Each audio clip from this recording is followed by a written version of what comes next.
So picture this: a country finally toppled a decade-long autocrat.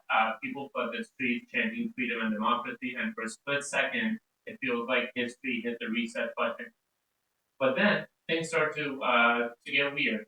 Institutions crumble, protests turn violent, and new leaders act like old kings, and military surprise comes to the rescue. And it is the same thing that we have seen in France. It is the same thing that we have seen for decades long.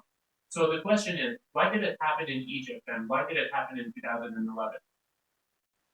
So in this week's reading and the lecture, we did talk about democratic backsliding. So democratic backsliding is when a democracy doesn't die in a dramatic coup, but slowly erodes over time. Elections still happen, newspapers still print, and leaders still wave the flag of democracy, but the real power is quietly slipping into fewer and fewer hands. Basically, the small minority rule the majority. Um, in a way, we can say democratic backsliding is a death by a thousand cuts, or a death by a thousand legal cuts. Political scientists like Jennifer Gandhi, I have to go back to my notes for this, remind us that the roots of backsliding are often buried deep in a country's institutions. Democracies are born from elites, bargain, or weak rule. They're like a house built on essentially shaky foundation, and one small change, the political storm can basically wipe it down. Then Haggard and Hoffman come in and say, here's how the magic trick happens. And basically explain that political backsliding doesn't necessarily happen in one big move, but it's more like a slow motion chess game, eventually suffocating democracy. So step one was the polarizing society, basically societies that exclude are exclusive by nature. Step two is the capture of support for the media. So the media essentially pushes a narrative that is very different. And step three is to make every abuse look legal. I mean, we can talk about that for a good example of that is the legislation overhaul that happened in Turkey, where Recep Tayyip Erdogan was in power for many years. But through one legal change, he basically reset his presidency and started from the beginning.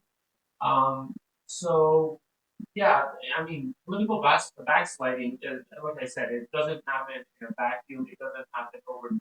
It's a gradual erosion of the democratic system.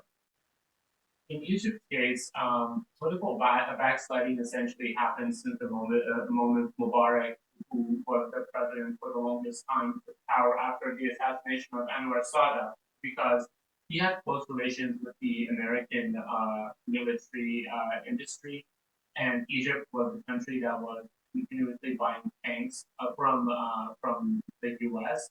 And there was essentially rumors amongst the population that Egypt is already being funded and it is being backed by their overlords in Washington, D.C. And one could argue that the political backsliding essentially started since then. So, as I discussed earlier, in 1981, Anwar Sadat was actually assassinated, and his vice president, Hosni Mubarak, stepped up, promising stability, reform, and the new era. Well, the new era lasted 30 years. And Mubarak's Egypt was a masterclass in what Jennifer Gandhi warned us about the being elite dominated institution pretending to be democratic. Egypt had elections technically, but there were more like school plays because a lot of different groups, like for example, Ikhwan al-Muslimin, which is the Muslim Brotherhood, were essentially banned from participating in the election. And again, this didn't start necessarily under Hosni Mubarak. This was during Gamal Abdel Nasser, who was the president before Anwar Sadat. So this was essentially a lasting legacy, but the elections essentially in Egypt were a carefully choreographed school play. They were not necessarily fair. They were not necessarily just. It was more like, well, here's your voice. You participated in an election. Your vote essentially means nothing. Mubarak used the emergency law for almost three decades straight, meaning he could like detain, censor, and silence at will. So when the regime looks basically shaky, it was actually a pressure cooker. It built up over time, and eventually the public essentially came to the street in the Tahrir Square and exploded. And it started with actually a few vegetable vendors in Tunisia, and it eventually got to Egypt, and it became something way bigger than Hosni Mubarak and his secret service could even manage.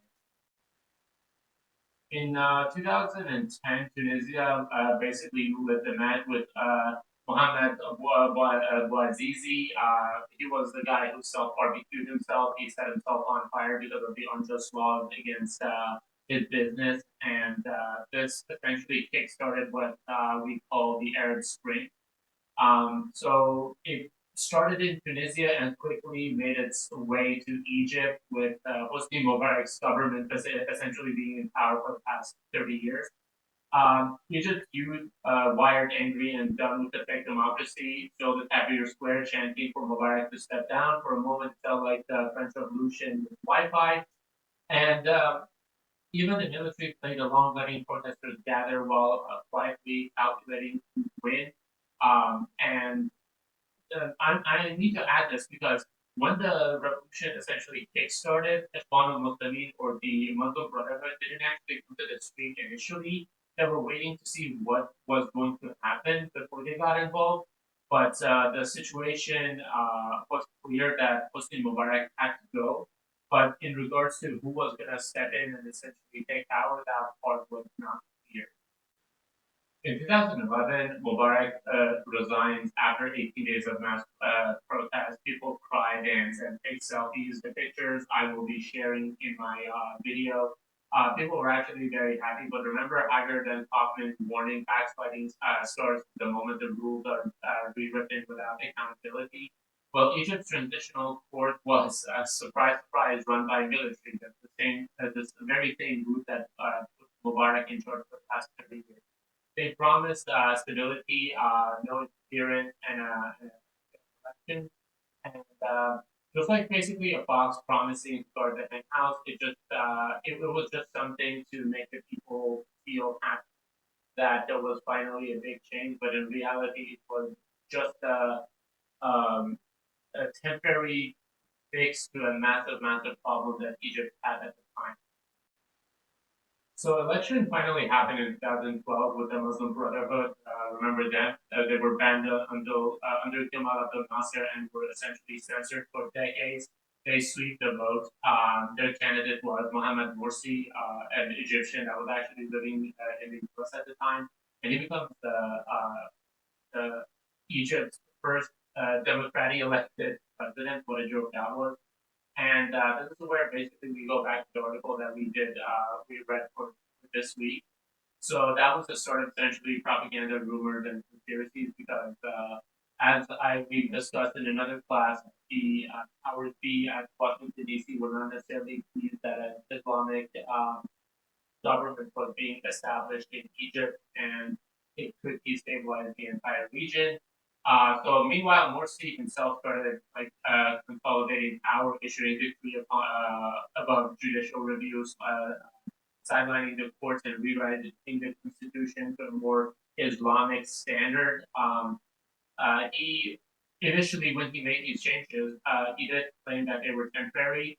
Every autocrat ever said that until right before they actually change everything permanently. They always say, "Oh, it's a temporary fix," and it just became worse. Soon, Ikhwan al-Muslimin actually found out that chanting death to a dictator is much easier than actually running a country, and they were so incompetent that essentially their new government lasted as long as the question of milk in the Cairo sun. And soon people began to show or began to lose faith in the newly elected Democrat. And another thing about Egypt at the time was that Morsi, unfortunately, tried to also censor other groups that were in opposition to him, especially the military that was essentially the catalyst for change. Remember, we talked about the 2011 public gathering. It was the military that actually didn't want to step in. It didn't Mubarak to the extent that it could. And basically, he began to sideline a lot of people that brought him to power, which angered a lot of people. And he also became buddy buddies with a lot of countries that were in the blacklist, such as Iran. And in 2013, the protest exploded again, this time against Morsi. The military, led by Abdul Fattah al Sisi, steps in to protect democracy. They remove Morsi, they actually arrest him, suspend the constitution, and within that made Mubarak will protest. So again, the military comes in and takes power. Thousands of Muslim Brotherhood jail, people in crackdowns, the defense media gone, opposition arrested. Yeah, Morsi, despite being Islamic lunatic, he actually allowed for protests to happen under his reign. But as soon as Sisi came, I think the country was already on shaky ground, and he essentially centered and a lot of people. Egypt, once they became part of the Arab Spring, they had fully backslid into an even tighter autocracy. The people traded uncertainty for stability, and Sisi built himself a cult of personality straight out of the 1950s. Then he became essentially the new Gamal Abdel Nasser in the new Egypt.